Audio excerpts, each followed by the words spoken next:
8 ਨਵੰਬਰ ਨੂੰ ਬੁਲਾਇਆ ਜਾਏਗਾ ਪੰਜਾਬ ਵਿਧਾਨ ਸਭਾ ਦਾ ਵਿਸ਼ੇਸ਼ ਇਜਲਾਸ। BSF ਤੇ ਖੇਤੀ ਕਾਨੂੰਨਾਂ ਦੇ ਮੁੱਦੇ ਤੇ ਲਿਆਂਦੇ ਜਾਣਗੇ ਮਤੇ। ਕਿਸਾਨੀ ਮਸਲਾ ਹੱਲ ਕਰਵਾਉਣ ਲਈ ਕੇਂਦਰੀ ਗ੍ਰਹਿ ਮੰਤਰੀ ਅਮਿਤ ਸ਼ਾਹ ਨੂੰ ਮਿਲਣਗੇ ਕੈਪਟਨ। ਖੇਤੀ ਮਾਹਿਰਾਂ ਨੂੰ ਵੀ ਲਿਜਾਣਗੇ ਨਾਲ। ਕਿਸਾਨਾਂ ਨਾਲ ਸਿੱਧੀ ਗੱਲ ਹੋਣ ਤੋਂ ਕੀਤਾ ਇਨਕਾਰ। ਨਵੀਂ ਪਾਰਟੀ ਨਾਲ 2022 ਦੇ ਦੰਗਲ 'ਚ ਉਤਰਨਗੇ ਕੈਪਟਨ ਅਮਰਿੰਦਰ ਸਿੰਘ। 117 ਸੀਟਾਂ ਤੇ ਚੋਣ ਲੜਨ ਦਾ ਭਰਿਆ ਦਮ। ਬੋਲੇ ਬੀਜੇਪੀ ਤੇ ਢੀਂਡਸਾ ਗਰੁੱਪ ਨਾਲ ਕਰਾਂਗੇ ਸੀਟ ਸ਼ੇਅਰਿੰਗ। ਪ੍ਰਗਟ ਸਿੰਘ ਨੇ ਕੈਪਟਨ ਨੂੰ ਆਪਣੇ ਖਿਲਾਫ ਚੋਣ ਲੜਨ ਦੀ ਦਿੱਤੀ ਚੁਣੌਤੀ। ਨਵਜੋਤ ਸਿੱਧੂ ਨੇ ਕੈਪਟਨ ਨੂੰ ਦੱਸਿਆ ਚੱਲਿਆ ਹੋਇਆ ਕਾਰਤੂਸ। ਕਿਹਾ 2022 'ਚ ਜ਼ਬਤ ਹੋਵੇਗੀ ਜ਼ਮਾਨਤ। ਕੈਪਟਨ ਦਾ ਪਲਟਵਾਰ ਕੰਮ ਨਹੀਂ, ਸਿਰਫ ਬਕਵਾਸ ਕਰਦੇ ਨੇ ਸਿੱਧੂ। ਪੰਜਾਬ ਚੋਣਾਂ ਨੂੰ ਲੈ ਕੇ ਐਕਸ਼ਨ 'ਚ ਬੀਜੇਪੀ। ਕੱਲ 3 ਕੇਂਦਰੀ ਮੰਤਰੀ ਆਉਣਗੇ ਪੰਜਾਬ। ਮਿਸ਼ਨ 2022 ਕੈਪਟਨ ਤੇ ਕਿਸਾਨੀ ਮੁੱਦੇ ਤੇ ਹੋ ਸਕਦੀ ਹੈ ਚਰਚਾ। ਇਨਵੈਸਟਰ ਸਮਿਟ 'ਚ ਸੀਐਮ ਚੰਨੀ ਨੇ ਉਦਯੋਗਪਤੀਆਂ ਨੂੰ ਦਿੱਤਾ ਭਰੋਸਾ। ਕਿਹਾ ਮੈਂ ਤੁਹਾਡੇ ਲਈ 24 ਘੰਟੇ ਹਾਜ਼ਰ, ਜਦੋਂ ਚਾਹੋ ਕਰੋ ਕਾਲ। ਨਾਲ ਹੀ ਸਨਅਤ ਲਈ ਕੀਤੇ ਕਈ ਐਲਾਨ। ਪੰਜਾਬ ਦੇ ਨਵੇਂ ਡੀਜੀਪੀ ਦੀ ਨਿਯੁਕਤੀ 'ਚ ਹੋ ਸਕਦੀ ਹੈ ਦੇਰੀ। ਸੂਬਾ ਸਰਕਾਰ ਵੱਲੋਂ ਭੇਜੇ ਪੈਨਲ 'ਚ ਤਕਨੀਕੀ ਖਾਮੀਆਂ। UPSC ਨੇ ਗ੍ਰਹਿ ਵਿਭਾਗ ਨੂੰ ਚਿੱਠੀ ਭੇਜ ਮੰਗਿਆ ਸਪਸ਼ਟੀਕਰਨ। ਨਰਮਾ ਪੱਟੀ ਦੇ ਨੁਕਸਾਨ ਦੇ ਮੁਆਵਜ਼ੇ ਤੇ ਫਸਿਆ ਭੇਜ। ਸਰਕਾਰ ਤੇ ਪਟਵਾਰੀਆਂ ਦੀ ਰਿਪੋਰਟ ਨਹੀਂ ਖਾ ਰਹੀ ਮੇਲ। ਸਰਕਾਰ ਨੇ 4 ਜ਼ਿਲ੍ਹਿਆਂ ਦੇ ਪਟਵਾਰੀਆਂ ਦੀ ਰਿਪੋਰਟ ਨਕਾਰੀ। ਵਿਦੇਸ਼ਾਂ 'ਚ ਰਹਿ ਰਹੇ ਭਾਰਤੀ ਮੂਲ ਦੇ ਕਈ ਨਾਗਰਿਕਾਂ ਦੇ ਲੰਮੀ ਮਿਆਦ ਦੇ ਵੀਜ਼ੇ ਅਤੇ OCI ਕਾਰਡ ਰੱਦ। ਸੂਤਰਾਂ ਮੁਤਾਬਕ ਕਿਸਾਨ ਪ੍ਰਦਰਸ਼ਨ ਦੀ ਆੜ 'ਚ ਭਾਰਤ ਵਿਰੋਧੀ ਸਰਗਰਮੀਆਂ 'ਚ ਸਨ ਸ਼ਾਮਲ।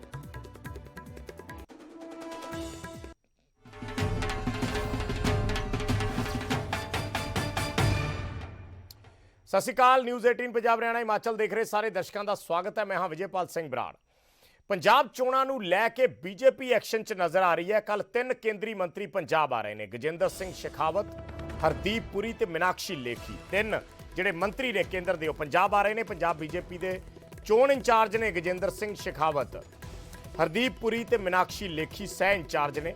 ਪੰਜਾਬ ਬੀਜੇਪੀ ਲੀਡਰਾਂ ਦੇ ਨਾਲ ਇਹ ਤਿੰਨੇ ਮੰਤਰੀ ਮੀਟਿੰਗ ਕਰਨਗੇ। ਕਿਸਾਨ ਮਸਲੇ ਨੂੰ ਲੈ ਕੇ, ਕੈਪਟਨ ਅਮਰਿੰਦਰ ਸਿੰਘ ਨੂੰ ਲੈ ਕੇ ਇਸ ਮੀਟਿੰਗ ਦੇ ਵਿੱਚ ਚਰਚਾ ਹੋ ਸਕਦੀ ਹੈ, ਕਿਉਂਕਿ ਪਰਦੇ ਦੇ ਪਿੱਛੇ ਕਿਆ ਸਰਾਈਆਂ ਚੱਲ ਰਹੀਆਂ ਨੇ ਕਿ ਹੁਣ ਬੀਜੇਪੀ ਕਿਸਾਨ ਅੰਦੋਲਨ ਦਾ ਮੁੱਦਾ ਹੱਲ ਕਰਨਾ ਚਾਹੁੰਦੀ ਹੈ, ਕਿਉਂਕਿ ਪਿਛਲੇ ਦਿਨੀ ਜਿਹੜੀ ਲਖੀਮਪੁਰ ਘਟਨਾ ਹੋਈ ਹੈ ਉਸ ਤੋਂ ਬਾਅਦ ਬੀਜੇਪੀ ਨੂੰ ਵੀ ਇਹ ਲੱਗਣ ਲੱਗਿਆ ਕਿ ਜੇ ਇਹਨਾਂ ਸੂਬਿਆਂ ਦੀਆਂ ਚੋਣਾਂ ਦੇ ਵਿੱਚ ਉਤਰਨਾ ਹੈ ਪੂਰੇ ਤਰੀਕੇ ਨਾਲ ਤਾਂ ਪਹਿਲਾਂ ਕਿਸਾਨ ਮਸਲੇ ਨੂੰ ਹੱਲ ਕਰਨਾ ਪਏਗਾ। ਸੋ ਇਸ ਨੂੰ ਲੈ ਕੇ ਬੀਜੇਪੀ ਸਰਗਰਮ ਨਜ਼ਰ ਆ ਰਹੀ ਹੈ। ਸੋ ਉਮੀਦ ਹੈ ਕਿ ਬਹੁਤ ਜਲਦੀ ਇਸ ਮੁੱਦੇ ਤੇ ਅਗਲੀ ਮੀਟਿੰਗ ਬੀਜੇਪੀ ਬੁਲਾ ਸਕਦੀ ਹੈ। ਇਹ ਵੀ ਹੋ ਸਕਦਾ ਕਿਸਾਨ ਜਥੇਬੰਦੀਆਂ ਦੇ ਨਾਲ ਮੀਟਿੰਗ ਬੁਲਾਈ ਜਾਵੇ। ਔਰ 3 ਮੰਤਰੀ ਜਿਹੜੇ ਕੱਲ ਪੰਜਾਬ ਦਾ ਦੌਰਾ ਕਰ ਰਹੇ ਨੇ, ਪੰਜਾਬ ਦੇ ਨੇਤਾਵਾਂ ਦੇ ਨਾਲ ਉਹ ਮੁਲਾਕਾਤ ਕਰਨਗੇ। ਮੀਨਾਕਸ਼ੀ ਲੇਖੀ, ਹਰਦੀਪ ਪੁਰੀ ਔਰ ਗਜੇਂਦਰ ਸਿੰਘ ਸ਼ੇਖਾਵਤ।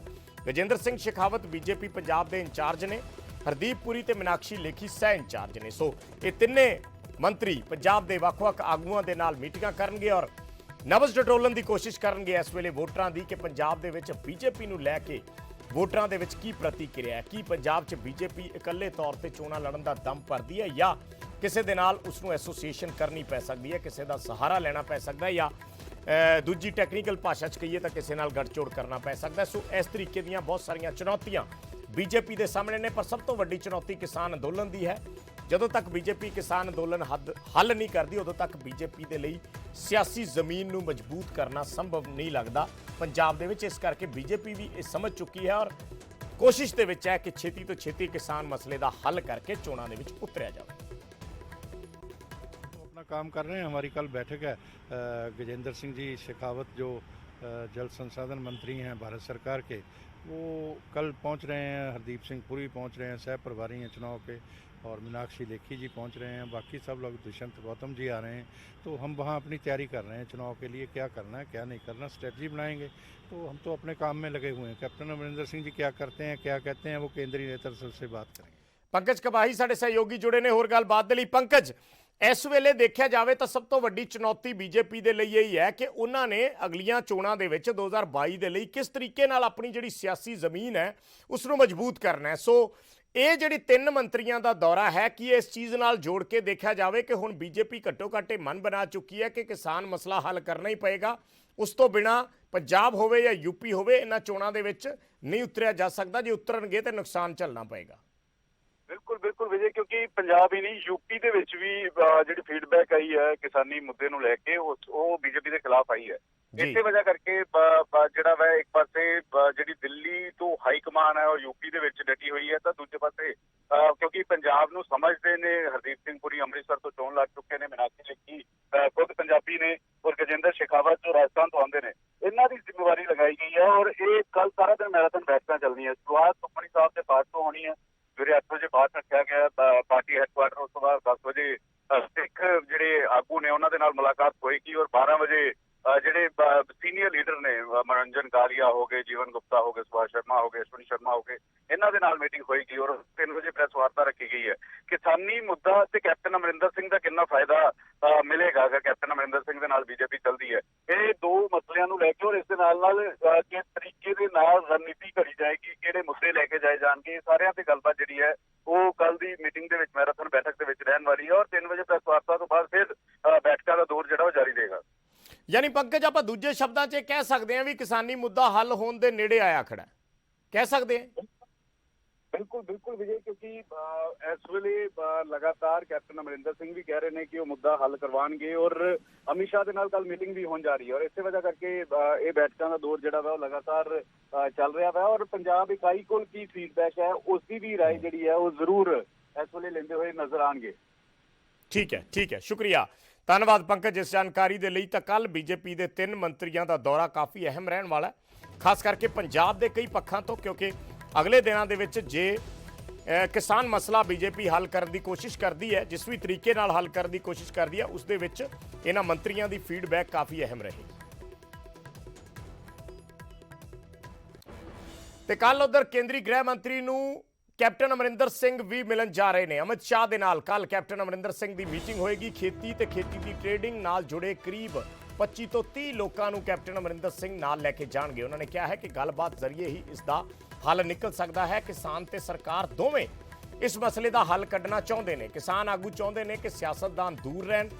ਉਹਨਾਂ ਨੇ ਕਿਹਾ ਹੈ ਕਿ ਇਸ ਲਈ ਮੈਂ ਹਜੇ ਕਿਸੇ ਕਿਸਾਨ ਆਗੂ ਨਾਲ ਕੋਈ ਗੱਲ ਨਹੀਂ ਕੀਤੀ, ਕਿਉਂਕਿ ਕਿਸਾਨ ਆਗੂ ਇਹ ਚਾਹੁੰਦੇ ਨੇ ਕਿ ਸਿਆਸਤਦਾਨ ਉਹਨਾਂ ਦੇ ਕੋਲ ਨਾ ਆਉਣ, ਉਹਨਾਂ ਤੋਂ ਦੂਰ ਰਹਿਣ। ਸੋ ਕੈਪਟਨ ਅਮਰਿੰਦਰ ਸਿੰਘ ਕੱਲ ਅਮਿਤ ਸ਼ਾਹ ਦੇ ਨਾਲ ਮੀਟਿੰਗ ਕਰਨ ਜਾ ਰਹੇ ਨੇ। ਪੂਰੀ ਇੱਕ ਟੀਮ ਲੈ ਕੇ ਜਾਣਗੇ ਆਪਣੇ ਨਾਲ ਮਾਹਿਰਾਂ ਦੀ, ਔਰ ਉਹ ਗੱਲ ਕਰੇਗੀ ਅਮਿਤ ਸ਼ਾਹ ਦੇ ਨਾਲ ਕਿਸ ਤਰੀਕੇ ਨਾਲ ਇਸ ਦਾ ਹੱਲ ਕੱਢਿਆ ਜਾ ਸਕਦਾ ਹੈ। ਉਸ ਤੋਂ ਬਾਅਦ ਹੋ ਸਕਦਾ ਹੈ ਕਿਸਾਨ ਆਗੂਆਂ ਦੇ ਨਾਲ ਗੱਲਬਾਤ ਹੋਵੇ, ਔਰ ਫਿਰ ਇੱਕ ਆਫੀਸ਼ੀਅਲ ਮੀਟਿੰਗ ਜਿਹੜੀ ਹੈ, ਰਸਮੀ ਤੌਰ ਤੇ ਜਿਹੜੀ ਮੀਟਿੰਗ ਹੈ ਉਹ ਰਖਵਾਈ ਜਾਵੇ ਬੀਜੇਪੀ ਦੇ ਮੰਤਰੀਆਂ ਦੇ ਨਾਲ, ਖੇਤੀ ਮੰਤਰੀ ਦੇ ਨਾਲ, ਜਾਂ ਹੋਰ ਜਿਹੜੇ ਸੀਨੀਅਰ ਮੰਤਰੀਆਂ ਦੇ ਨਾਲ। ਪਰ ਇਹ ਗੱਲ ਲਗਭਗ ਤੈਅ ਹੈ ਕਿ ਹੁਣ ਅਗਲੇ ਦਿਨਾਂ ਦੇ ਵਿੱਚ ਕਵਾਇਦ ਤੇਜ਼ ਹੋਣ ਜਾ ਰਹੀ ਹੈ ਕਿਸਾਨ ਮਸਲੇ ਦੇ ਹੱਲ ਨੂੰ ਲੈ ਕੇ। ਕਿ ਉਹਨਾਂ ਨੇ ਬੜਾ ਸਪਸ਼ਟ ਕੀਤਾ ਸੀ ਕਿਸਾਨਾਂ ਨੇ ਕਿ ਅਸੀਂ ਕਿਸੇ ਪੋਲੀਟੀਕਲ ਪਾਰਟੀ ਨੂੰ ਅਸੀਂ ਇਸ ਅੰਦੋਲਨ ਦੇ ਵਿੱਚ ਅਸੀਂ ਸ਼ਾਮਲ ਨਹੀਂ ਕਰਨਾ ਚਾਹੁੰਦੇ। ਸੋ ਦੇਅਰਫੋਰ ਅਸੀਂ ਕਿਸੇ ਨੇ ਵੀ ਨਹੀਂ, ਨੋਬਡੀ ਟੱਚ ਦੀ ਫਾਰਮਿੰਗ ਕਮਿਊਨਿਟੀ। ਮੈਂ ਕਰ ਰਿਹਾ ਹੋਮ ਮਿਨਿਸਟਰ ਨਾਲ, ਕਿਉਂਕਿ ਹੋਮ ਮਿਨਿਸਟਰ ਦੀ ਔਰ ਕਿਸਾਨਾਂ ਦੀ ਗੱਲ ਚੱਲ ਰਹੀ ਹੈ, ਔਰ ਉਹਨਾਂ ਦੇ ਟੀਮਸ ਨੇ, they are people who are working behind the scenes with home ministry ਦੇ, ਉਹਨਾਂ ਦੇ ਨਾਲ, ਕਿਸਾਨਾਂ ਦੇ ਨਾਲ। So ਇੱਥੇ there we can play a role because we are aware of the situation here. ਮੈਂ ਤੁਹਾਨੂੰ ਦੱਸਿਆ ਕਿ ਮੈਂ 9.5 ਸਾਲ ਉਰੇ ਰਿਹਾ as home minister, but apart from that I have also been 10 ਸਾਲ ਐਗਰੀਕਲਚਰ ਮਿਨਿਸਟਰ ਆਫ ਪੰਜਾਬ। 1 ਸਾਲ ਮੈਂ ਬਰਨਾਲਾ ਗਵਰਨਮੈਂਟ 'ਚ ਰਿਹਾ 6 ਮਹੀਨੇ, ਔਰ 9.5 ਸਾਲ ਹੁਣ ਵੀ ਮੈਂ ਐਗਰੀਕਲਚਰ ਮਿਨਿਸਟਰੀ ਚੱਲੀ ਹੈ।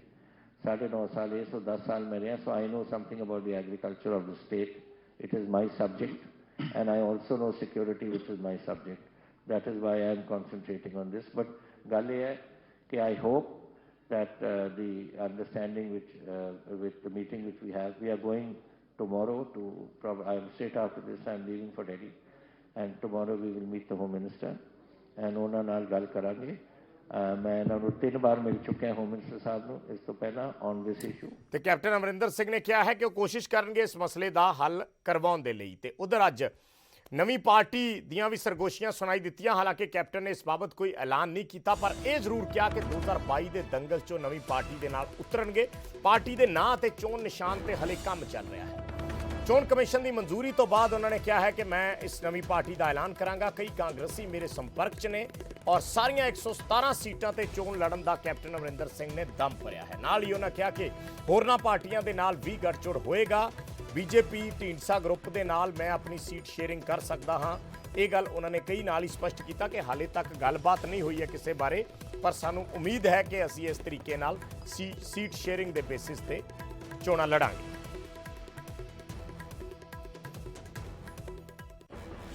Our lawyers are today working with the Election Commission, and Jado Election Commission gives us the name, approves the name and approves the symbol, I will come and tell you all. But I can't give you मैं ਤੁਹਾਨੂੰ ਪਹਿਲਾਂ ਕੋਈ ਨਾਮ ਦੇ ਦੇਵਾਂ ਕਿ party ਦਾ ਔਰ ਕੋਈ ਨਿਕਲ ਆਏ ਕੁਝ ਹੋਰ ਉੱਥੋਂ, that won't be right. So let us wait for the Election Commission to decide. I never said aligning with BJP. I said we will have a seat sharing. We want to. I haven't talked to BJP. I haven't talked to Mr. Deensah's outfit. I have talked to nobody. But what I want to do is, look, I'll use a military term. Concentration of force. Do you think I'm sitting here by myself? Obviously, we have got very many people with us.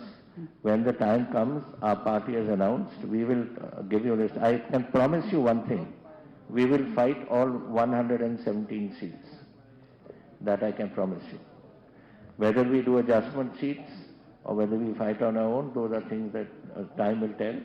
But yes, we are going to fight, and there will be plenty of congressmen coming here. We are waiting for the opportune moment. 52 ਸਾਲ ਹੋ ਗਏ ਕਾਂਗਰਸ, ਅਗਰ 10 ਦਿਨ ਹੋ ਰਹੋ ਜਾਣ ਤਾਂ ਕੀ ਫਰਕ ਪੈ ਜਾਊਗਾ ਦੱਸੋ। ਤੇ ਉਧਰ ਅੱਜ ਨਵਜੋਤ ਸਿੱਧੂ ਨੇ ਟਵੀਟ ਕਰਕੇ ਕੈਪਟਨ ਦੇ ਖਿਲਾਫ ਹਮਲਾ ਬੋਲਿਆ ਹੈ। ਸਿੱਧੂ ਨੇ ਲਿਖਿਆ ਕਿ ਤੁਸੀਂ ਮੇਰੇ ਲਈ ਦਰਵਾਜ਼ੇ ਬੰਦ ਕਰਨਾ ਚਾਹੁੰਦੇ ਸੀ ਕਿਉਂਕਿ ਮੈਂ ਲੋਕਾਂ ਦੀ ਆਵਾਜ਼ ਬੁਲੰਦ ਕਰ ਰਿਹਾ ਸੀ, ਸੱਤਾ ਅੱਗੇ ਸੱਚ ਬੋਲ ਰਿਹਾ ਸੀ। ਪਿਛਲੀ ਵਾਰ ਜਦੋਂ ਤੁਸੀਂ ਆਪਣੀ ਪਾਰਟੀ ਬਣਾਈ ਸੀ ਤਾਂ ਤੁਸੀਂ ਸਿਰਫ 856 ਵੋਟਾਂ ਹਾਸਲ ਕਰਕੇ ਆਪਣੀ ਜ਼ਮਾਨਤ ਜ਼ਬਤ ਕਰਵਾ ਲਈ ਸੀ। ਪੰਜਾਬ ਦੇ ਹਿੱਤਾਂ ਨਾਲ ਸਮਝੌਤਾ ਕਰਨ ਤੇ ਪੰਜਾਬ ਦੇ ਲੋਕ ਤੁਹਾਨੂੰ ਦੁਬਾਰਾ ਸਜ਼ਾ ਦੇਣ ਦੀ ਉਡੀਕ ਕਰ ਰਹੇ ਨੇ। ਇਹ ਟਵੀਟ ਕੈਪਟਨ ਅਮਰਿੰਦਰ ਸਿੰਘ ਦੇ ਸੰਦਰਭ ਦੇ ਵਿੱਚ ਨਵਜੋਤ ਸਿੰਘ ਸਿੱਧੂ ਵੱਲੋਂ ਕੀਤਾ ਗਿਆ।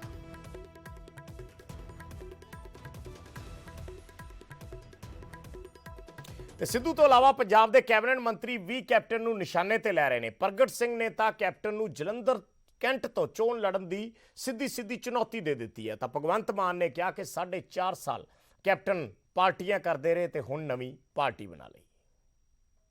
अच्छी बात है, ये मुद्दे नहीं है। सिद्धू साहब लड़े चाहे कैप्टन साहब लड़े, जो पंजाब के इश्यूज हैं मैं तो उनकी बात करता हूँ।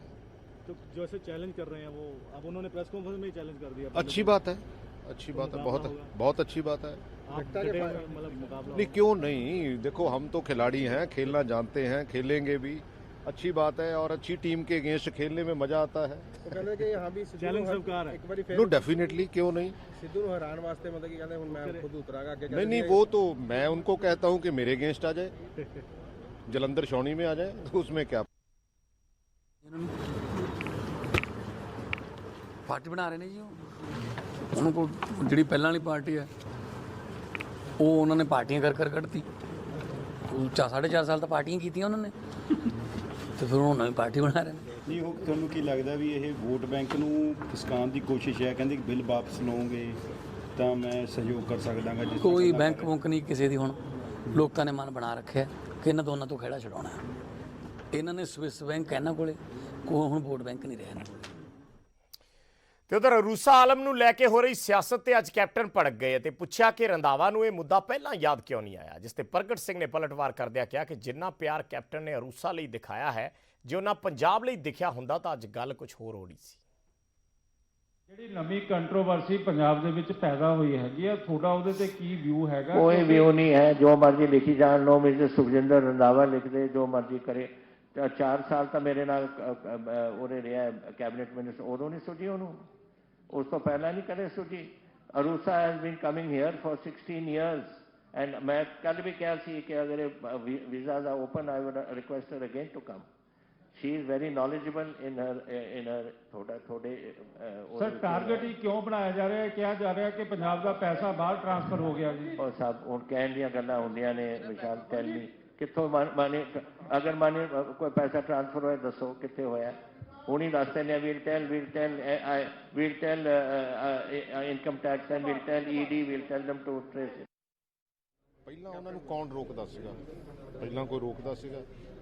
ਸੋ ਇਹ ਤਾਂ ਪਤਾ ਨਹੀਂ। ਹੁਣ ਮੈਨੂੰ ਤਾਂ ਮੈਂ ਤਾਂ ਕਦੀ ਇਹੋ ਜਿਹੀ ਗੱਲ ਵੀ ਨਹੀਂ ਕਰਦਾ ਕਿਉਂਕਿ ਜਿੰਨਾ ਕੁ ਉਹ ਰੂਸਾਂ ਬਾਰੇ ਪੈਸ਼ਨੇਟ ਹੈਗੇ ਆ, ਜੇ ਕਿਤੇ ਇੰਨਾ ਕੁ ਪੰਜਾਬ ਬਾਰੇ ਪੈਸ਼ਨੇਟ ਹੁੰਦੇ ਤਾਂ ਲੋਕੀ ਪੰਜਾਬ ਦੇ ਉਹਨਾਂ ਨੂੰ ਪਿਆਰ ਹੀ ਬਹੁਤ ਕਰਦੇ।